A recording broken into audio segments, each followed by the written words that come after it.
તો હવે વાત ભક્તો જેની આતુરતાપૂર્વક રાહ જોઈ રહ્યા છે તેવી લીલુડી પરિક્રમાની। દર વર્ષે દેવઉઠી એકાદશીની મધ્યરાત્રિએ ગઢ જૂના ગિરનારની પરિક્રમાનો પ્રારંભ થતો હોય છે, ત્યારે ગિરનારની આ પરિક્રમા લીલુડી પરિક્રમા તરીકે પ્રસિદ્ધ છે અને તેમાં ભાગ લેવા માટે રાજ્યભરમાંથી મોટી સંખ્યામાં ભક્તો ઉમટી પડતા હોય છે। ત્યારે તંત્ર દ્વારા હાલ પરિક્રમાની તૈયારીઓને લઈને ધમધમાટ બોલાવાઈ રહ્યો છે। આ વખતે 2 નવેમ્બરે મધ્યરાત્રિએ લીલી પરિક્રમાનો પ્રારંભ થશે અને તે 5 નવેમ્બર સુધી ચાલશે।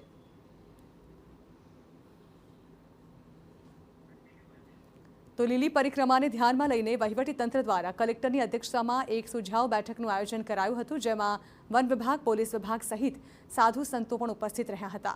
માર્ગ, વીજળી, પાણી તેમજ અન્ય ક્ષેત્ર સંબંધિત સુવિધાઓ અંગે સાધુ સંતો દ્વારા રજૂઆત કરવામાં આવી છે। તો બીજી તરફ તમામ માંગણી પૂરી કરવાની કલેક્ટરે તેમને ખાતરી આપી છે। લીલી પરિક્રમામાં લગભગ 15 લાખ પરિક્રમાર્થી ઉમટે તેવી શક્યતા છે। ત્યારે ખાસ તો વન વિભાગ જે છે અંદરના જે રસ્તાઓ છે એનું રિપેરિંગનું એ બધું કામ અત્યારે કરી રહી છે। સાથે સાથે પોલીસ વિભાગ તરફથી પણ જરૂરી બંદોબસ્ત માટેની વ્યવસ્થા થઈ છે। ઉપરાંત હેલ્થ જે વિભાગ છે એના મારફતે પૂરતા પ્રમાણમાં ડૉક્ટર, દવાઓ, એમ્બ્યુલન્સ એની વ્યવસ્થા કરવામાં આવી છે। પાણી પુરવઠા વિભાગ માટે જે છે એમને પાણીના અલગ અલગ પોઈન્ટ ઊભા કર્યા છે, જેથી લોકોને પીવાના પાણીનું કોઈ તકલીફ ન પડે અને એ લોકો એમાં ક્લોરિનેશન વગેરેની પણ વ્યવસ્થા કરશે।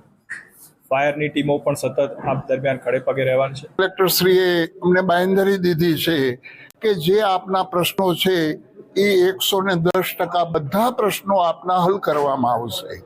અને બીજું, જે પરિક્રમા દર વર્ષે આમ પ્રભુ 5 દિવસની હોય છે, પણ આ દિવસે બારસનો ક્ષય હોવાથી પ્રભુ 4 દિવસની છે, એટલે 2 તારીખથી 5 તારીખ સુધી